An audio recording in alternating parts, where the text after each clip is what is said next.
नमस्कार दोस्तों, स्वागत है एक और नई वीडियो में। मेरा नाम है प्रदीप और आप देख रहे हैं टेक्नोलॉजी।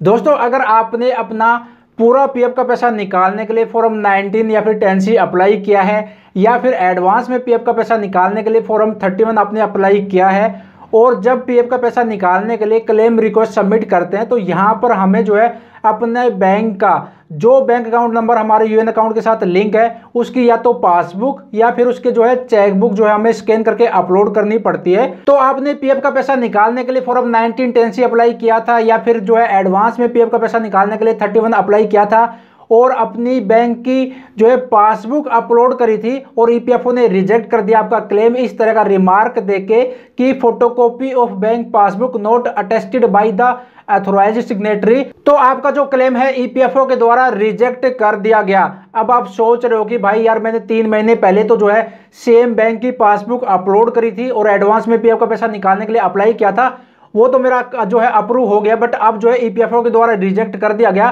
तो यहाँ पे मैं आपको बता देता हूँ कि देखिए, ईपीएफओ जो है कर्मचारी भविष्य निधि संगठन, वो एक सरकारी डिपार्टमेंट है और यहाँ पर कब कुछ क्या नया नियम आ जाए, कुछ नया बदलाव कर दे, किसी को कुछ नहीं पता। तो अगर आपका जो है क्लेम रिजेक्ट हुआ है, कुछ इस तरह का जो है मैसेज लिखा आ रहा है रिमार्क में, तो इसका क्या मतलब है, क्या समाधान है, क्या आपको करना है जिससे कि आपका क्लेम रिजेक्ट ना हो। तो इस वीडियो में मैं आपको जो है कंप्लीट जानकारी शेयर करने वाला हूं, और वीडियो में आगे बढ़े इसके बारे में आपको बताऊं और आपको दिखाऊं उससे पहले छोटी सी आपसे रिक्वेस्ट है, अगर आप भी इस तरह की हेल्पफुल नॉलेज वीडियो पाना चाहते हैं, चैनल पर पहली बार वीडियो देख रहे हैं तो चैनल को सब्सक्राइब करके मेरे साथ जुड़ सकते हो, मेरे को जो है सपोर्ट कर सकते हो। और मेरी जो ट्विटर इंस्टाग्राम आईडी है वहां पे जाके मेरे को फॉलो भी कर सकते हो। मेरी जो ट्विटर इंस्टाग्राम आईडी है वो है आई प्रदीप शर्मा। तो चलिए अब वीडियो में आगे बढ़ते हैं। Photocopy of bank passbook not attested by the authorised signatory, तो अगर आपका भी क्लेम इसी वजह से रिजेक्ट हुआ है, यहाँ पे रिजेक्टेड जो है, यहाँ पे क्लेम स्टेटस रिजेक्टेड दिखा रहा है और रिमार्क में जो है दिखा रहा है इस तरह से, तो इसका क्या मतलब है, क्या समाधान है, चलिए मैं आपको दिखा देता हूं। इनका 2 बार क्यों क्लेम रिजेक्ट हुआ, क्योंकि इन्होंने जो पासबुक अपलोड करी थी स्कैन कॉपी पासबुक की, उसमें क्या गलती कर दी थी। ईपीएफओ का जो यूएन मेंबर का पोर्टल है, यहाँ पर लॉगिन करके ही दिखा देता हूं जिससे कि आपको अच्छी तरह से समझ में आए और आप अच्छी तरह से समझ जाओ और कोई भी आपके मन में डाउट ना रहे, क्योंकि भाई जब भी हम कोई जानकारी शेयर करते हैं आपके साथ जो है पूरा प्रैक्टिकल करके दिखाते हैं, ठीक है। तो यहाँ पे मैं 12 डिजिट का यूनिवर्सल अकाउंट नंबर, पासवर्ड और जो कैप्चा कोड यहाँ पे मेंशन करके साइन इन कर लेता हूँ। यहाँ पर मैंने सक्सेसफुली साइन इन कर लिया है। अब यहाँ पे देख सकते हो, सबसे पहले मैं आपको दिखा देता हूँ, यहाँ पे ऑनलाइन सर्विसेज के इस ऑप्शन में जाकर और यहाँ पे ट्रैक क्लेम स्टेटस पर क्लिक करके, तो यहाँ पे देखिए क्लेम रिजेक्टेड, यहाँ पे क्लेम रिजेक्टेड दिखा रहा है। अब यहाँ पे फॉर्म 31 अप्लाई किया था इन्होंने, और अब यहाँ पर देखिए व्यू पीडीएफ का ऑप्शन आपको देखने को मिलेगा, और यहाँ पर क्लिक करके जो आपने रिक्वेस्ट सबमिट करी है एडवांस पीएफ के लिए फॉर्म 31 अप्लाई किया या फिर पूरा पीएफ का पैसा निकालने के फॉर्म 19 10C अप्लाई किया है, तो यहाँ पे क्लिक करके अपनी रिक्वेस्ट को देख सकते हो। यहाँ पे सबसे पहले जो फॉर्म आपने अप्लाई किया वो यहाँ पे आ जाएगा, और नीचे की तरफ आएंगे तो आपने अपने बैंक की क्या प्रूफ लगाया है, बैंक का चेकबुक अपलोड किया है या फिर पासबुक की स्कैन कॉपी अपलोड करी है। तो इन्होंने जो है बैंक की पासबुक जो है अपलोड करी थी स्कैन करके, तो यहां पर इनकी जो पासबुक है इस पर बैंक के द्वारा ना ही तो मोहर स्टैंप, यानी कि मोहर स्टैंप नहीं लगी हुई, और जब बैंक मोहर स्टैंप लगाता है तो उसके साथ साथ जो है सिग्नेचर भी करता है। तो इसी वजह से ईपीएफओ ने रिजेक्ट कर दिया कि इनकी जो पासबुक है इस पर बैंक के द्वारा जो है मोहर स्टैंप नहीं लगाया गया और साइन भी नहीं किया गया, इसी वजह से। चलिए मैं दूसरा भी दिखा देता हूं। यहाँ पे क्लिक करके, इस पर क्लिक करके यहाँ पे भी सेम वही पोजीशन है, यहाँ पर भी जो है बैंक के द्वारा यहाँ पर इनका जो है कोई भी मोहर स्टैंप यहाँ पे नहीं लगी हुई है।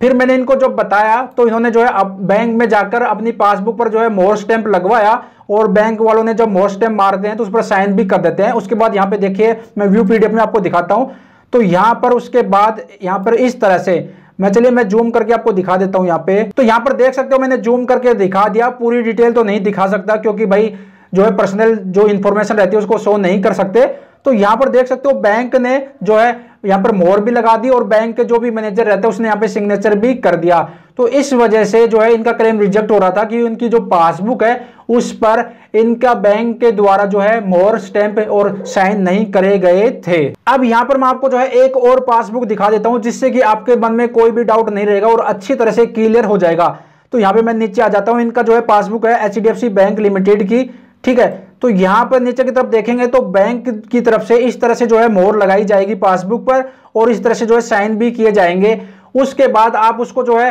अपलोड कर देना अपनी बैंक की जो पासबुक रहती है, उसके बाद आपका क्लेम जो है रिजेक्ट नहीं किया जाएगा ईपीएफओ के द्वारा। ठीक है, तो अगर आपकी बैंक की जो पासबुक है उस पर बैंक के द्वारा जो है मोहर स्टैंप नहीं लगाई गई है तो आपको लगवाना पड़ेगा, या फिर आप ऐसा भी कर सकते हो कि आपकी जो बैंक की जो पासबुक है उसकी आप फोटोकॉपी कर लेना, और जो फोटोकॉपी रहती है उसको जाकर बैंक से जो है अटेस्टेड करवा लेना। जब फोटोकॉपी उनको दोगे बैंक वालों को और जो पासबुक दिखाओगे तो फोटोकॉपी पर भी वो जो है मोहर लगा देंगे और साइन कर देंगे। ठीक है, तो बैंक द्वारा जो है अटेस्टेड कर दिया जाता है, उसके बाद आप उसको जो है स्कैन करके अपलोड कर देंगे तो आपका जो क्लेम रिजेक्ट हुआ था इस वजह से, इस मैसेज की वजह से वो रिजेक्ट नहीं किया जाएगा ईपीएफओ के द्वारा। तो ईपीएफओ के द्वारा जो क्लेम रिजेक्ट किया जाता है और रिमार्क में ये जो मैसेज दिया जाता है कि यहाँ पे photocopy of bank passbook note attested by the authorised signatory, इसका मतलब यही है कि आपकी जो बैंक की पासबुक है उस पर मोहर और बैंक के साइन नहीं है। तो आपको अपने बैंक में जाना है पासबुक को लेकर और अपनी पासबुक में मोहर और साइन जो है लगवा लेना है, करवा लेना है। तो दोस्तों आशा करता हूं आपको जो है एक सही करेक्ट जानकारी मिली होगी, और अगर आपका भी क्लेम इसी वजह से रिजेक्ट हुआ है तो आपको इसका जो है समाधान मिल गया होगा।